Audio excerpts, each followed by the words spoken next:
Today we're going to revise anatomy. Week 1 to 9 we learned about cells, bones, muscles, the heart and teeth. First up we have cells. The first one we're doing is something we've been doing for years, and it's part of a cell. All around the cell is a cell membrane. The cell membrane is like a gatehouse between the inside and the outside of the cell. Everything that wants to get in and out needs to pass through the holes in this membrane. The holes are like a border control. And then inside we have different types of apparatus, all floating in a cytoplasm. Cytoplasm is almost like a water balloon. Think of the plasma membrane as the outside of the water balloon and the cell cytoplasm the inside. And all these things around it is floating in the inside of the cytoplasm. The cytoplasm wraps itself around the most important part of the cell, the nucleus, over here. And all these little objects are called organelles. And they are so tiny that you cannot see them under a normal microscope. You would need a special electronic microscope to spot them. And then we have the ribosomes. The ribosomes are protein factories. Ribosomes are those little dots all around. They are protein factories, and their job is to make all the proteins which the cell needs. They live in the folded layers of a net called the endoplasmic, that one there, reticulum. See those folded layers? Okay? So that is the ribosome's home. And then we have the Golgi apparatus. This is this one here that looks like a giant squid. The Golgi apparatus is made up of a pile of sacs filled with liquid, which are stacked up like pancakes, all laying on top of each other. All the time, small bits are cut off around the edge and travel to the cell membrane. This is how the Golgi apparatus produces and delivers new parts for the cell walls all over and over again.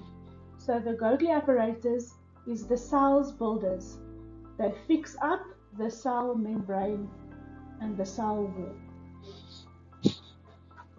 And then we have lyosomes.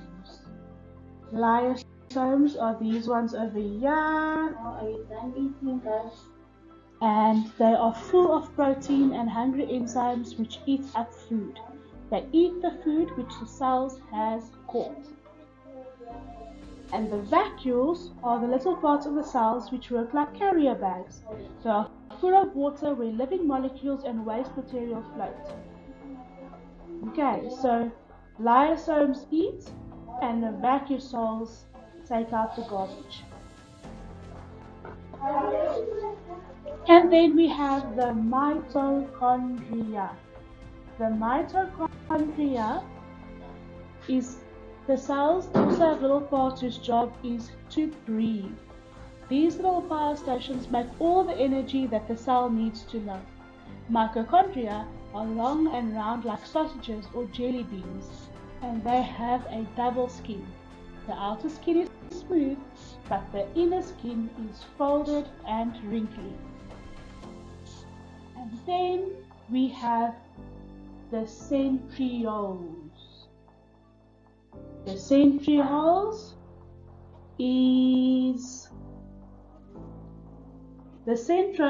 is another object living in the cell in the liquid cytoplasm.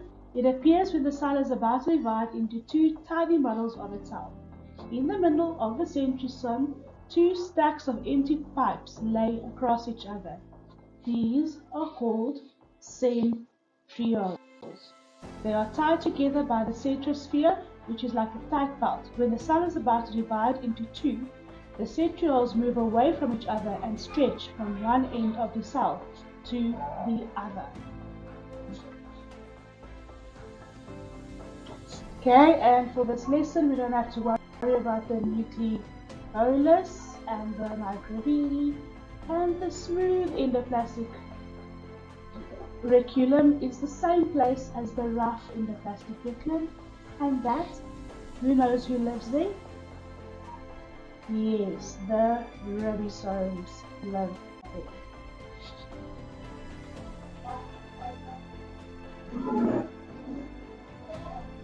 And here we have a picture that shows, first we have cells, they're like the blocks, and they make up the tissues. The tissue make up the organs, and the organs make up a system. And then we have different types of cells. We have muscle cells, blood cells, skin cells, white blood cells, and nerves. And then we have cell division, meiosis. Meiosis is when cells divide to make more. Okay? The changes are in five steps called phases. We have the interphase, where the nucleus is still busy trying to finish off and tidy up everything that is split in the last cell division. That is the interphase. And then we have the prophase. This is the moment just before the cell division. The chromosomes become visible and the nucleus membrane disappears, and all the centrioles move to the pole ends and join together with long strings called polar rays. You see the polar rays there. And then the metaphase, the chromosome lines up around the middle of the cell, and then the anaphase, that is when they are still stuck together, which is not in this photo, but and then the telophase is when they have daughter cells. The strings disappear and they divide again, and then these cells grow up and they do exactly the same thing, and they grow up and they do exactly the same thing over and over and over, so that we have new cells to work with, so that we can stay healthy and live long. And that's all for cells. Next up, we have the skeleton. We have so many bones in our body, and each of them have their very own name. From our cranium, that is our skull, our sternum, that's our chest bone, all the way to our what are they called? To our tibia and fibula in our legs. And then we have our phalanges in our fingers and our toe bones that have a special name the teacher has forgotten. It's phalanges, and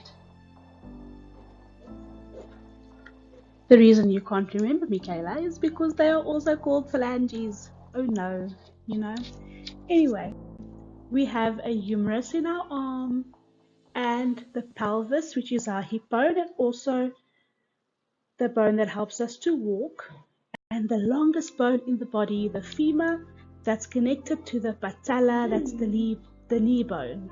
Okay, and we have the radius in the ulna, that's our forearm, and our ribs that keep our heart and lungs safe. And our backbone is made out of vertebra, And then we have the scapula, which is our shoulder bone. So many names, so many bones. Let's see how many of them you can remember. We have different bone types. We have a flat bone, which is our skull. And then we have a sisomoid, which is round, like in our wrist. And short bones, like in our feet. And long bones, like our arms and femur. And then we have irregular bones, that is the vertebrae. And then we also have joints, like the ball and socket joint we have in our shoulder and in our hips. We have a pivot joint, which is in our neck, and we have hinges in our elbows and our knees. That's all for the skeleton.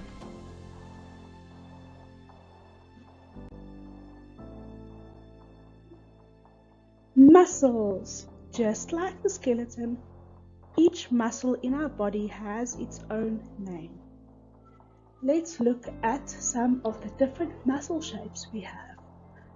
We have a convergent muscle. Look, it all converges into one point.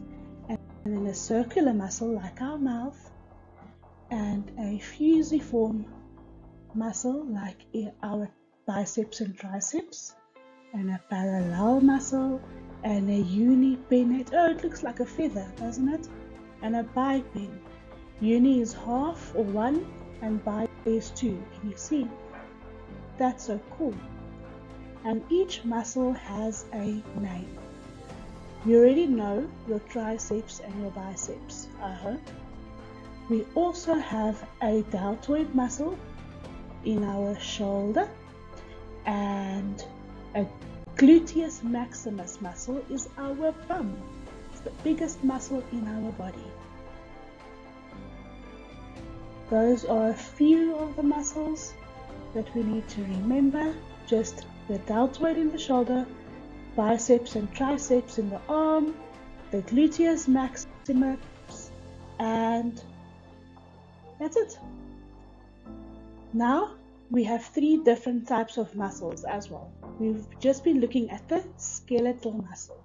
They are cardiac muscles and smooth muscles. Cardiac muscles control the heart.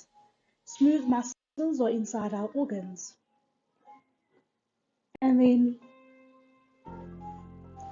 there we go. Smooth muscle, organs, cardiac muscles, heart, skeletal muscle, leg. Now the skeletal muscle we move voluntarily, and the smooth muscle and cardiac muscle we move involuntarily. In other words, do you ever think about breathing? Do you tell your heart to beat? Do you tell your bladder to fill? No, you don't. It just happens without you knowing, involuntarily. But you do make your mouth move to talk. You do make your legs move to walk. Those are voluntary movements. And then let's take a closer look at our triceps and biceps. They work in unison together. While the triceps contract, the biceps relax. And when the triceps relax, the biceps contract. And you see, when your arm is extended, your triceps contract. And when your arm, if you try and lift something, you lift it up with your biceps. And that's all for muscles today. And then we have learned about the circulatory system. Let's look at the heart. We have a right side of the heart and a left side. There's a right ventricle and a right atrium, and a left ventricle and a left atrium. So our heart has 4 rooms. Then you can see the blue side is the right side and the red side is left. The pulmonary artery takes the blood to the right lung and to the left lung. And the pulmonary veins take the blood from the right lung and from the left lung. And you see that the blue is right on top. The superior vena cava is taking blood from the upper body. And then the blue right at the bottom is the inferior vena cava. It just means top and bottom. Superior is top, inferior is bottom. Vena cava is from the lower body. And then there at the bottom is the aorta, the biggest, most important vein in our body. It's taking blood to the lower body and to the top, and at the bottom it's taking it to the upper body. There's also a mitral valve, which helps the blood stay in the chamber and not leak out. And there's a tricupid valve, and a pulmonic valve, and an aortic valve. How many valves altogether? 4 valves, because there's 4 rooms in the heart. Okay? And that is all for our heart for now. And then there's also 3 major types of blood vessels. We have the arteries, which take the blood to our organs, and we have veins that take the blood from our organs. And then somewhere in the middle, we have capillaries. Capillaries is where the 2 types of blood, I want to say, meet and exchange oxygen. Okay. And that's all for the circulatory system today. And then we have teeth in our mouth. I hope. Has yours fallen out? Anyway, stop eating sweets and listen all about the teeth. Here's our little smiling tooth. All around him, he's got some white, shiny enamel. And this enamel is protecting the nerves and everything inside the tooth so that you don't get toothache. This is the enamel that you have to brush so that you can not get cavities. And then inside the enamel is yellow dentin. Okay, that yellow. And it's harder than bone, but softer than enamel. And then we have the crown, is the top part of the tooth. That's the part that you see when you smile. It is the portion of the tooth that is covered by enamel. So underneath the gums, it's no longer covered with enamel. Okay? And then we have the root. That's the part that's inside the gums. And it anchors the teeth into the socket, and it's the foundation of the tooth. And then the pulp is the main function of the pulp is to form dentin. So like all things in our body, it needs something to replace the dentin over and over and over, just like our skin cells and our fat cells and our nerves, everything. And then we have 4 types of teeth in our mouth.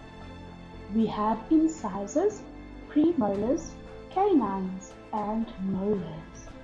Molars are used to chew and crunch, while the incisors and the canines are used to cut. And the wisdom tooth there in the back is so useless to us lately that doctors just tend to remove them all the time. And that's all for teeth today. 1 tooth, many teeth, guys. That's all for teeth today.